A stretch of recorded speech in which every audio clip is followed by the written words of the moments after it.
Hi, this is Rob from Akai Professional. I'm here at the DJ shop in Southampton, and today we're looking at Force 3.03 update. Let's get into it.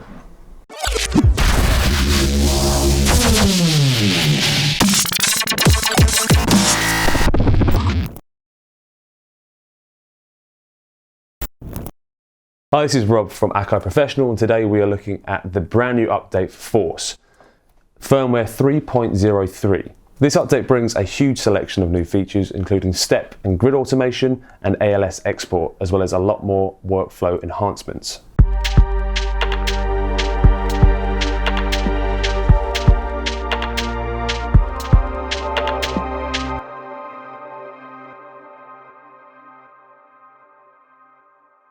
First, let's look at the step automation feature. To access this, simply go to Menu and Step Sequencer. The default parameter will be velocity. To change this, select Parameter, Add New, and you have three options: MIDI, Mixer, Plugin. Our plugin is Hype, so let's use that.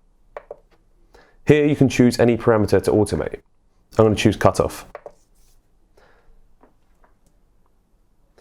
Here you can step in all of your automation. You can either do this by hand or using the encoders.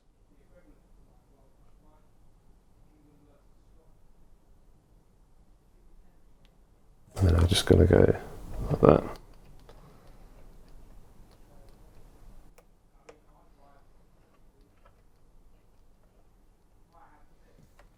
Let's hear that back with the track.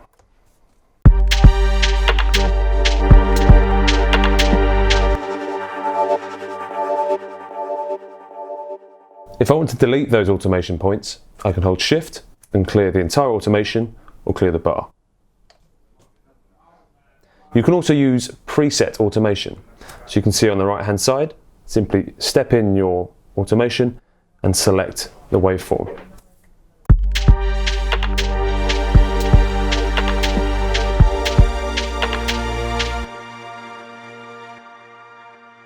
Now let's have a look at the grid automation. Here you can see the chords that I've played in for my synth part. If I wanted to now automate that, simply select the arrow where it says velocity and then tap on velocity. Once you've clicked on that using the data dial, you can actually see all available parameters. For this, I'm going to choose Add New, but what I can also do is go to my existing automation, and you can see that at the bottom here.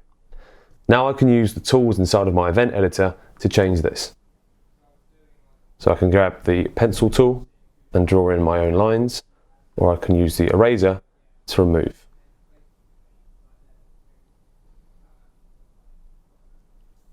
Let's play that back.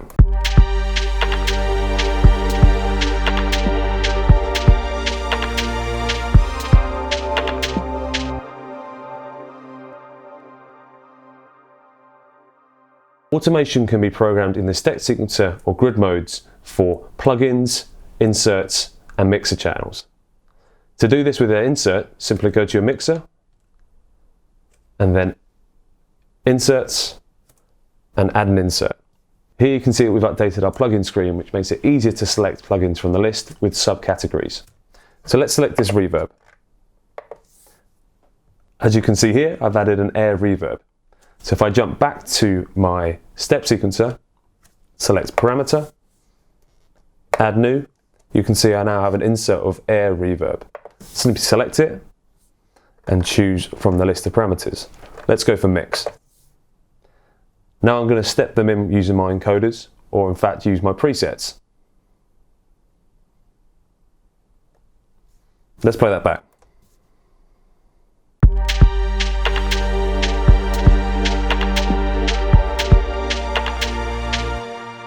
Go to Menu and go to Clip Edit. Simply select Velocity like we did before, jump onto track 1 where it says Mix Reverb, and then we go to Add New. And I'm going to do the same thing again, select my insert, but this time I'm going to choose the room size. And now I'm just going to use the pen tool to draw it in manually.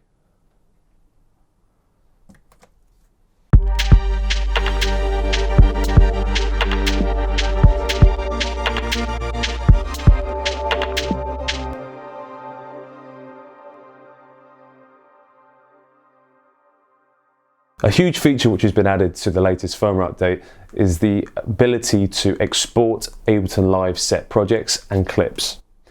To do this, press save.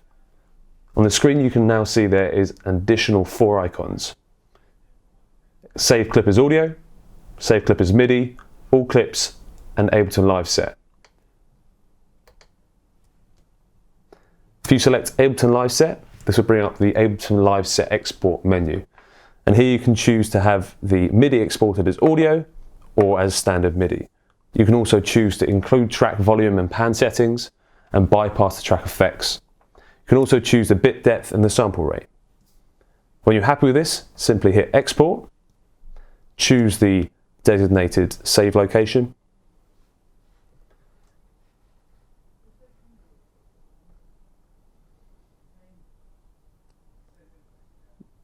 name the file,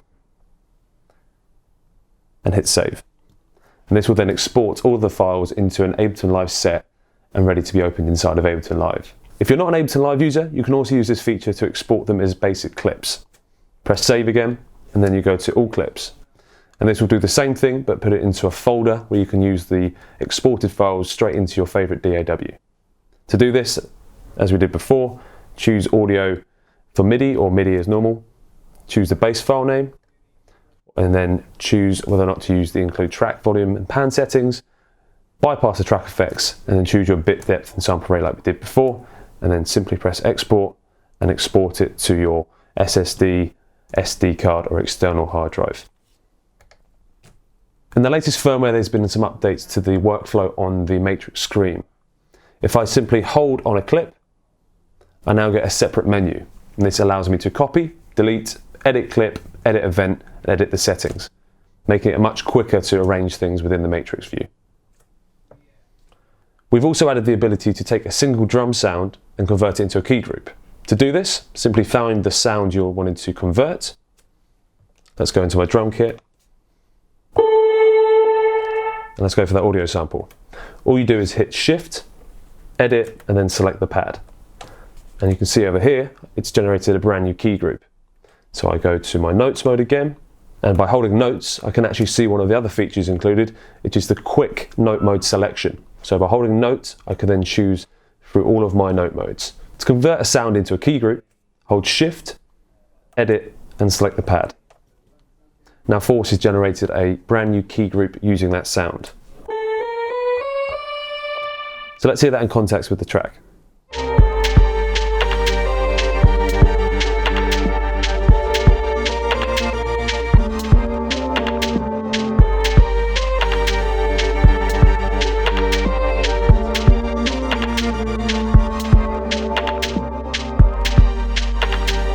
Once loaded into the key group, you can edit and manipulate the sound.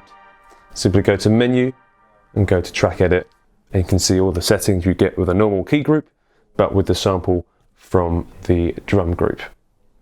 There is now 8 submixes added to the mixer. Simply press Mixer, press Master, and you can see there are original outputs and returns, and now you've got 8 submixes, which can be routed for audio and effects. Some of the other workflow enhancements include an adjustment to the sample record mode. So in Menu, Sample, and Record. When I finish recording it, it will give you the option to edit the sample.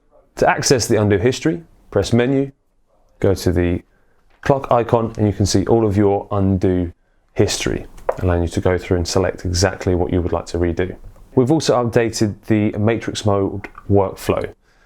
If you hold on a clip, with your finger on the screen, you now get these options to copy, delete, edit clip, edit event in the settings. You can also hold your finger on an empty space and get the option to create a clip. One of the great features in the latest update allows you to use the scale features from within Force with external MIDI controllers. Simply hit Shift and Note, and it'll bring up your note configuration window, and simply go to MIDI input. And if you scroll to the right, you can see that you've got snap to scale or filter to scale. This essentially means that if it's snap to scale, it will snap the notes you're playing to the desired scale, or if you use filter to scale, that means it will then duplicate the note which is in the scale and play it in the correct key. Now I've added my SD card into my Mac, I can actually see the files which have been populated by Force. Simply click on the Ableton project, and this will open the project up inside of Ableton, and this will look as if it's been made in Ableton. Simply just press the scene and you'll hear the tracks played back in sync with the project. One other thing to mention is that now with this latest update, you can use Force as an audio interface when connected to your computer. Simply go to your menu, and then you go to the logo in the top right hand corner, save your project,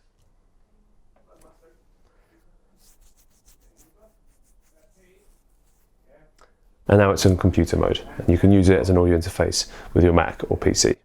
Really quick overview of the brand new update on Force. If any other questions, do not hesitate to get in touch with the guys at the DJ shop, they'll be happy to help. If you liked it, hit that like button, and if you really want to see more content, hit subscribe. Thanks for watching.